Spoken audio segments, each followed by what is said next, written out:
my shoes and out the door. 5, I'm alive. 6, 7, 8, feeling great. Hello and welcome back to Beyond Your Wildest Genes podcast. My name is Dr. Noah DeCoyer and I am your co-host. Today our guest is Dr. Rudy Mueller. Dr. Rudy is a practicing functional medicine, anti-aging, and human potential practitioner who works closely with clients to help them lose weight, rebalance hormones, and optimize their environment to reach their fullest potential.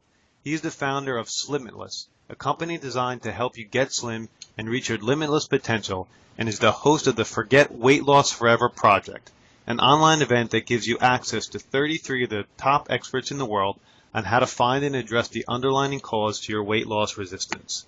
His mission, based on losing his father early in life to chronic disease, is to help parents experience a richer, longer, and more fulfilling life that allows them to impact their children and grandchildren in a positive way. He encourages you to live happy, live healthy, and affect others positively.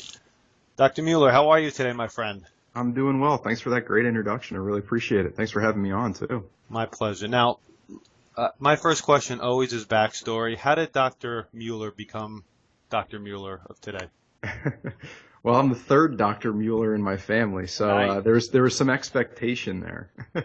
But no, in all seriousness, when it came to getting on this mission of becoming a functional medicine or human potential medicine practitioner and really trying to help other people, like you mentioned earlier, specifically parents and grandparents, reach their full potential so that they can have greater impact on their children or grandchildren's lives. It started in my own life with my father, and I'll try to keep this as short as possible, but it's hard. It's always difficult to tell a story. When I was 9 years old, my father experienced a stroke, and it really created a difficult time in his life and in my life. And he experienced the stroke because he was 5'9", 300 pounds overweight, and went down and tried to travel through these different paths to achieve health, and was met at each path with a closed door. I mean, he tried medications, he tried some alternative therapies, but nothing really ever worked for him. So his chronic conditions, which came from the obesity that he developed, ended up resulting in him having a stroke. And 3 to 4 years after that first stroke, the day after he and I were finally able to go out and have a catch together, he had another stroke. And that one permanently paralyzed his left side. And to make the long story short, he eventually ended up getting into a nursing home and passing away when I was a senior in high school. And through that entire process, I lost the ability to have a dad. I lost the ability of him to impact me. I lost the ability to have a quality catch with him or to go fishing or to do things. And he was always an athletic guy. And he was a professor of physical education and health. And, it's just, ironically, he was not healthy. He liked being active. He was an athletic guy, but he was not able to impact me in the way that I know that he wanted. So much so that, when he was in the nursing home, my mom and I came to visit him, and he didn't know that I was in the room. I was kind of sitting over on the other side, and I overheard him say to my mom, and to give a little bit of backstory, my dad was married once before, had 4 children, 2 of which were boys, and those boys were both mentally and physically handicapped and incapable of doing things. And, I was the product of this second marriage, and my dad said, when I was able, my sons were not. And when my son is able, I am not. And of course, my mom, barked at him and got into his face about there's more that you can do. But truthfully, I don't know that I ever got to experience my father and his full potential. And so fast forward to 2 years ago, or about 2 years ago, I had my first child. I had my son, Colton. And I just remember laying in bed looking at him and saying, that's not going to be the route that I'm headed down. And it completely switched my mind. I'd already been on the path of functional medicine, but it really started to say, I need to become the most optimal me that I can be so that I can affect him along the way. Does that make sense? Makes total sense. And you know my backstory where I lost my mother at a young age, so we Right. have that unfortunate similarity together. So I understand exactly where you're coming from. So that shaped who you are. That shapes where the route you took. I know that you see obesity, overweight, what are those underlying causes that are creating this phenomenon that we see today as being obese leading towards chronic disease? What are those underlying factors? Well, I think, it's a great question. There's a broad answer to it, but the big thing is that when somebody is carrying extra unhealthy fat on their body, they need to recognize that, number one, that that's a sign as well as a contributor to the development of further chronic diseases. I think that, with what we have as an underlying cause, if we go really large, really broad, what's creating this across multiple countries, multiple industrialized nations, it really comes down to the finances. It comes down to money. It comes down to greed. It comes down to misinformation. And so I don't want to dive too deep into that, but I mean, really, if you think about it, the big picture is that we have those major industries that are profiting from people being sick, industries that profit from making food toxic by adding man-made chemicals. We have companies that have literally patented life in seed form so that they can make profit off of growing foods, and they patent life by injecting different genetics into the seed. And we don't know the long-standing results of what's going to happen. I mean, we're living in a giant experiment. And think about the advertising that's on TV. I mean, you think about tobacco industries back in the day and what they accomplished to now that's switched from tobacco industries to pharmaceutical industries. I think we're like one of 2 countries that actually allowed direct-to-consumer advertising from the pharmaceutical industry. And according to the Huffington Post, 19 times more, the pharmaceutical company spends 19 times more on self-promotion than research. And when we realize that, when you see that, you need to take a step back and say, 19 times more. So for every million they're spending for every million they spend on research, they're spending $19 million on self-promotion. I mean, that's a big red flag right there. So I think that when we look at obesity from a large perspective, from a large expansive perspective across multiple countries, it's these industries that have created this trickle-down effect of where people's health are now. It's become normal for people to think that the foods that we get served at school lunch or what we were told in health class, 50 years ago, 40 years ago, 30 years ago is the norm, 8 to 9 or 9 to 11 servings of grains per day. And so this information that's being presented to us as fact, that's a problem, as well as just this indoctrination where we're continuing down that process of putting these recommendations into action. And then on top of that, having the pharmaceutical industry push more and more drugs that are about decreasing symptoms and not addressing the underlying cause. So I'd say that that's the big picture. Does that make sense? That makes absolute sense. And that is the big picture. It's all money. It's all greed. It's all information, toxins in our food, and even unfortunately the government pushing things like the food pyramid and my plate that are and the low fat push that are just totally wrong information that has made our country fat, that has made our country sick. So I couldn't agree more. Well, I think that you know as well as I do that chronic conditions come from your environment interacting with your genes, creating the epigenome. For crying out loud, that's what your podcast is named after, right? Right. So you understand it, but it's just the importance is that everybody else understands that it's the environment interacting with your genetics that drives people to either present with a chronic condition like diabetes or cancer or autoimmune disease, or somebody who is a high-end high performer that is working and continuing to pursue their fullest potential. And it's about how do we change that environment. We can't go in and change the genes around. We can change the expression of those genes by changing the environment.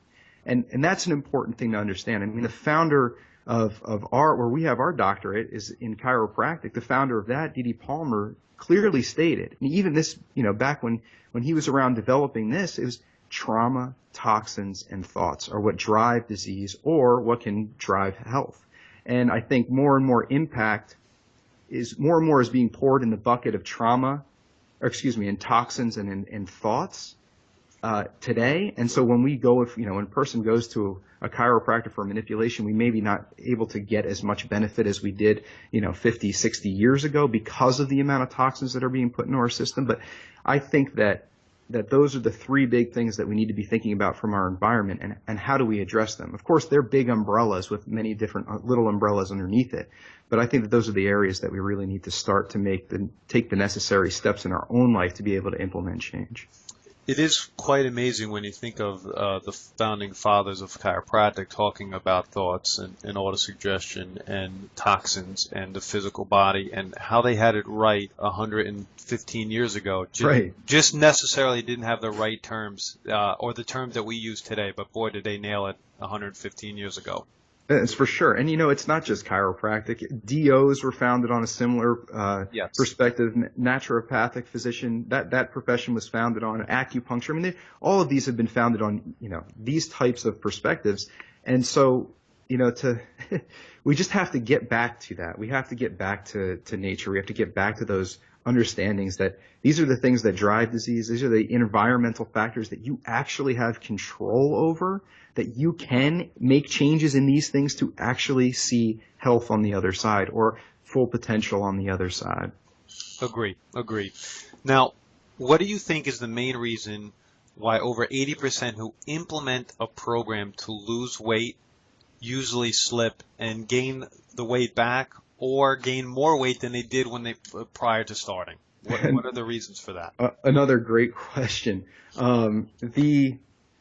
There are a few things. I think when you look at people and the current weight loss paradigm, you're seeing these things. Once again, we come back to marketing. We're seeing these things being marketed as 21-day or 30-day or 40-day fixes. And people have this end destination that in X amount of time, I will see X results. And they're not realizing that it's the complete journey to something, whatever that destination may be for them, whatever that why is for them, that is the important thing. In 21 days, it's a great start, but in the grand scheme of things, when it comes to a neurological programming perspective, 21 days is a drop in the bucket compared to the 30, 40, or 50 years of neurological programming that you have had into your habits, into your routine.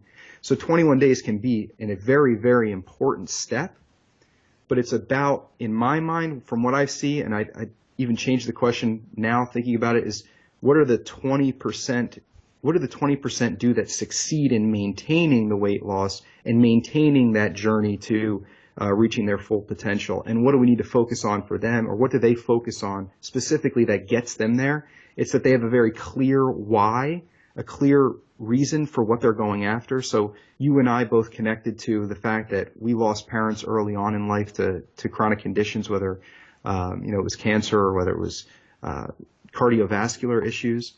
We have our why, and we want to be there and have a greater impact on more people. And I applaud you because you're doing that. You're out there. You've got this podcast going. You put on amazing summits. You're working on your next one. And so those are the pieces that your why is. You want to be able to help other people. Am I wrong with that, or am I right? No, you nailed it. Yeah. Right. And I feel the same way about you, so we're right on the same page. Right, exactly. And so it's about connecting to that why. So my why for my own personal health is I want to be the most optimal that I can be so that I can have an impact on my family and so that I can impact others in a positive way. And it's a broad, maybe a broad why, not real clear. I have my clarity and my daily affirmations, but I think that is number one. You have to connect to a deep why. I mean, in my clients, when a person comes into me, and this can be your deep why, but I don't think it's when I see people that are all about the aesthetics of losing weight. They want to be thinner, or they want to fit into a pair of jeans, or that can be a motivating factor. But once you reach that, then what? Then what? They have this in the mind that, okay, once I reach, 150 pounds, I'm going to be happy. And, in this summit, Marcy Peters talks about this, and I loved it. It was the happiness trap. And it's this pursuit of an object or a pursuit of this state that you think, once I reach this, I'll be happy. Once I get this, I'll be happy. And not appreciating the journey that it takes to reach those things, and also that, you've got to connect to that deep understanding of what is the big picture vision of you. Why are you doing this? When you connect to that why, and it's you stated in your daily affirmations, which I think is a great tool, then you start to see, okay, this is how I move forward. This is when I reach those bumps in the road, when I reach those blocks, when I have a step back, or I do something that I maybe shouldn't have done, or I say I failed, I put that in air quotes, then you have something to connect back to. And I think number two, the other big thing that helps those 20% is that they connect with a community. They connect with people like themselves. They have a group of people around them that are there to support them. So once again, when they hit that block, when they reach that plateau, they're able to lean on others. They're able to get into a community and really start to say, okay, what have you tried? What have you done? What do you think will work? I found this to work, and really be able to connect. And that's one of the reasons, which if you sign up for the Forget Weight Loss Forever project, you'll get an invite to the Slim-It-Less You Facebook community. It's something that I just got started because I want people that are in this situation to connect with other people. Because, truthfully, Noah, just as well as I do, a 45, 50-year-old woman may not want to connect with a 30-year-old doc to understand what her current issues are in her life. And we may not be able to, I might not be able to understand what's going on in their life, but it's a matter of connecting with others so that you have that support on the back end. So I think those two big pieces are why 20% succeed when they attempt to go for weight loss and succeed in exceeding their potential. And then the other thing is really figuring out what the underlying causes are to their specific condition. And I call it my 3M approach, which is the metabolic mind match. So you're matching your mindset, which I believe to be the foundation, the why, the community. Those are the foundational pieces, but then start to look a little bit further downstream of what are the underlying causes to the way that you present. So what are those environmental things, the triggers that are interacting with your genetics that show that you have excess fat or to create chronic conditions? So what are the metabolic things that you need to address? And so I think that's really the three big reasons why when patients or clients that I see succeed long term, they're able to find and address those issues. I absolutely love how you took the 80% who fail and switched it to the 20% who succeed. Much more empowering way to look at that question and to look at weight loss, without a doubt. Yeah, I totally agree. It's about succeed. It's about what have these people done to really succeed, and not dwelling on this, word fail. We are so ingrained with that being a terrible word, that it's a bad word. You failed your test, or you failed that paper, or you failed that business venture.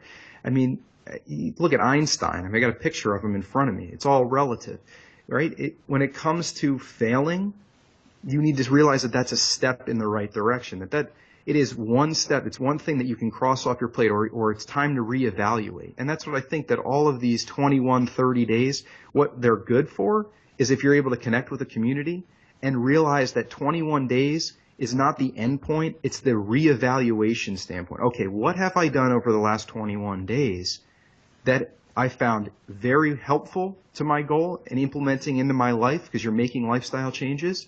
And over the last 21 days, what have I done that I think may have hampered my ability to really get the most out of these 21 days? And then you start to become more plastic. You start to be able to mold and move these lifestyle interventions and start to figure out, okay, what are these small steps that I can take that are going to get me to reaching my full potential and guide me along this journey, that are going to accelerate it or add some fuel to the fire. Beautiful.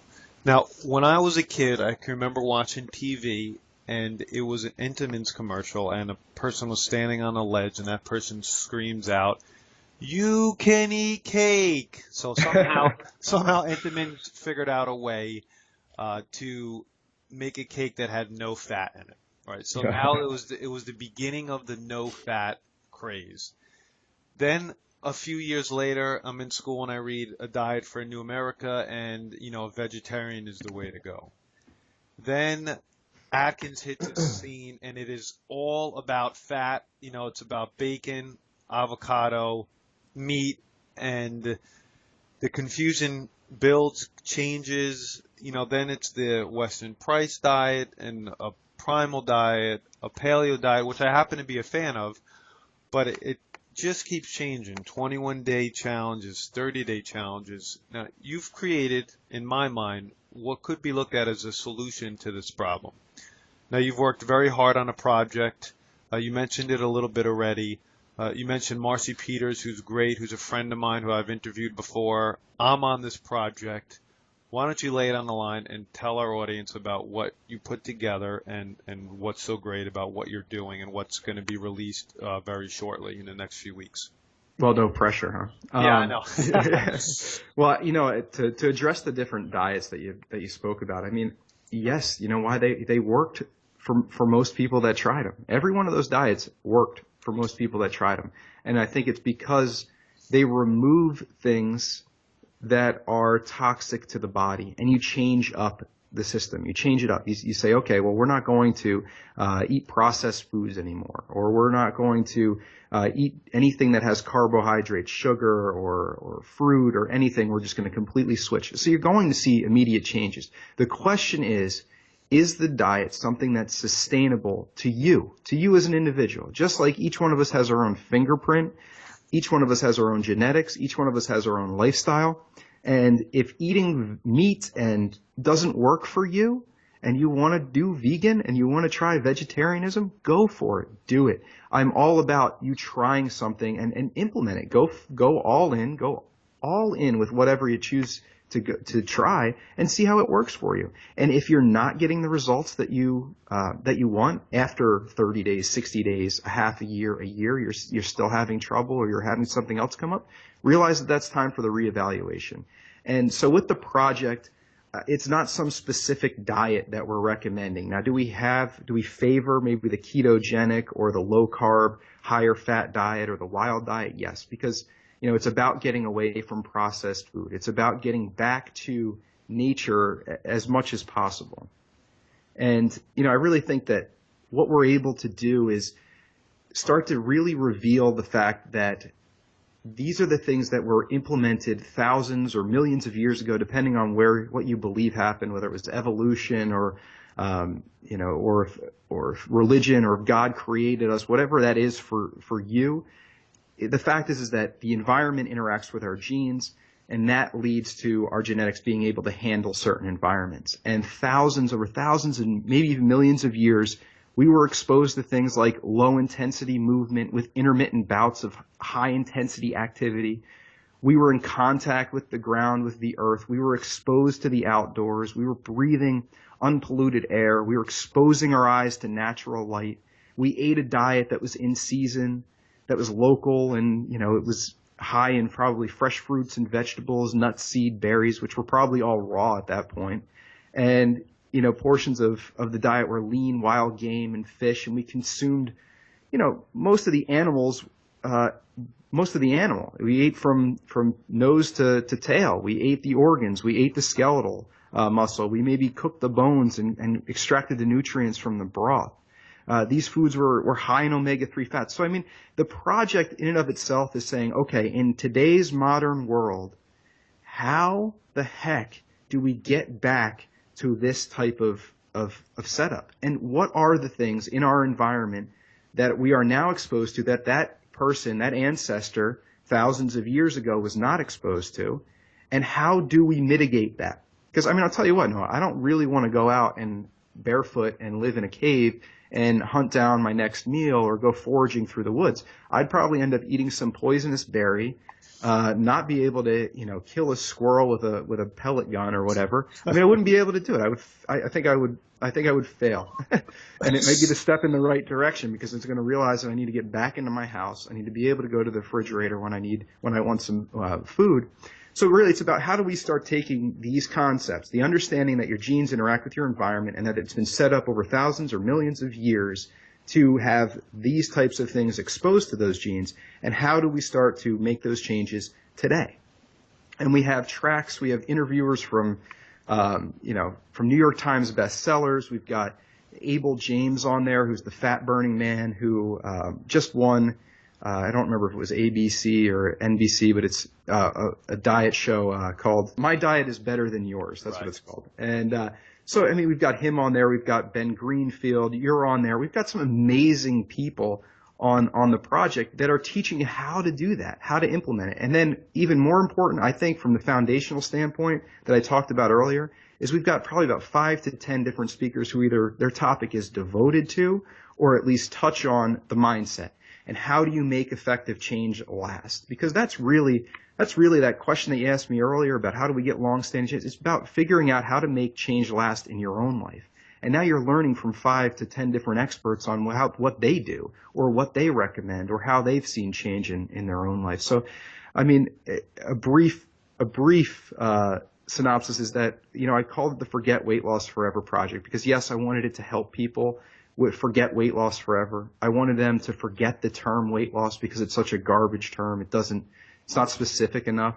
And I want people to really get out of this project, strategies and tools that they can implement tomorrow, but that also help them address their specific underlying causes. And so that's the whole deal with the project. And it's my baby, right? So of course I totally have faith that this is, when you sign up for this project and you listen to some of these, you're going to want to own it because the quality information on there is blown away. It blew me away talking to some of these people. I mean, we've got people that are teaching you to do it yourself to all the way up to advanced topics that, I didn't know a whole heck of a lot going into, and these speakers just crushed it. Isn't it great when you're doing these summits and you're interviewing these extraordinary bright minds? It's just mind blowing. It's just a wonderful experience beyond everything else. It's just a great thing to be able to talk to these people, pick their brains, and then allow them to share that information with vast amounts of people. From a selfish perspective, it's amazing talking and connecting with people from all over the world. I mean, we had people from Africa, from Canada. One person was over in Europe. I mean, it just was really, really cool to connect with people. New Jersey. No, I'm kidding. Oh, yeah. New Jersey. From Bayonne, New Jersey. Oh, yeah. Oh, baby. Listen, the show notes will be, the link for your project will be in the show notes. It'll be blasted out their email list. So there will be ways for you guys who are listening today to sign up for this project. I can't encourage you enough to check it out, listen to it, purchase it, share it. I'll definitely share it. Share it with your friends and family. And that's what it's all about, is trying to get this message to catch steam and reach more people, reach more ears. So, I mean, if you share it, however you get it to other people's ears is the way. I mean, you're doing them a favor. You're doing yourself a favor because you're passing on this amazing information to more people. And, in the show notes, which I'll have set up by the time that this goes live, is on slimitless.com, which is the website. There will be a quiz set up which can help guide people through, specifically what their underlying cause is to why they're holding on to weight, if that's something that you're dealing with. And then it will show them after they complete the quiz, there will be a short video, and there will actually be a few pictures and talks that I recommend that will help them right now, so that they can get a little bit more keyed in on some areas they're going to be more beneficial to their fat loss type. So it's the fat loss type quiz. That's great. And how great is your name, the Slimitless? I mean, how great is that name? Isn't that awesome? That's a home run. Who came up with that? Your wife? It couldn't have been you. No, I did, man. I'm telling you. I was sitting in, I'll tell you, I mean, it was part of when my talk on the Forget Weight Loss Forever project is all about morning routines that are going to help you succeed. And I was doing my morning routine, and part of my morning routine is getting into this a sauna that I have. And I mean, I was pouring out sweat, and I don't know what it was. I was like, I'm trying to coming up with the name, and boom, out of nowhere, I'm like, Slim and Limitless. Slimitless. Boom. I tell you, I was floored. I jumped up and hit my head on the ceiling of the sauna. I was just, it was an awesome. I hope that puts a real great picture here. Hey, you know what? That's great. I'm looking forward to it. It was a blast being on it. It was a blast being interviewed. And I know a lot of the people that you have on the summit, like Marcy Peters. She's just fantastic. So I'm really stoked for it. Do you have any final words for our audience? No, I think that, checking that out is going to be a great step in the solution to you achieving your full potential, and that, just ask yourself this question when you're walking away from listening to this. Ask yourself this question: is the environment that you are in aligned with what we talked about earlier? And are you achieving your optimal self? And if the answer is no, then it can't hurt to start to learn more or learn different ways to address that environment than you currently are right now. I mean, change is a hard thing. It's a hard thing for anybody. It's a hard thing for me. It's a hard thing for Dr. Noah. It is a difficult thing to take, undertake. And whether it's with your health or with anything, business, relationships, it's a difficult thing to take on. And to get this additional advice, to get some of the information that you can learn from this project is it's a no-brainer. I'm telling you, it's going to help you. It's going to help I hope, hundreds of thousands of people really start to optimize their environment, to optimize themselves. So the final thing I've got to say is just remember to live happy, live healthy, and affect others positively. Beautiful, beautiful. My name is Dr. Noah DeCoyer, your co-host, and you are listening to the Beyond Your Wildest Genes podcast. If you like what you've heard today, please share this with your friends and family and encourage them to subscribe on iTunes. You can sign up for our incredible weekly email at www.centerforepigeneticexpression.com. And please let me encourage you to check out our first project, Summit, called www.painreliefproject.com. Lastly and importantly, please help us help you and leave us a review on iTunes. Thank you, and as my oldest son Hayden says, be awesome and never unawesome.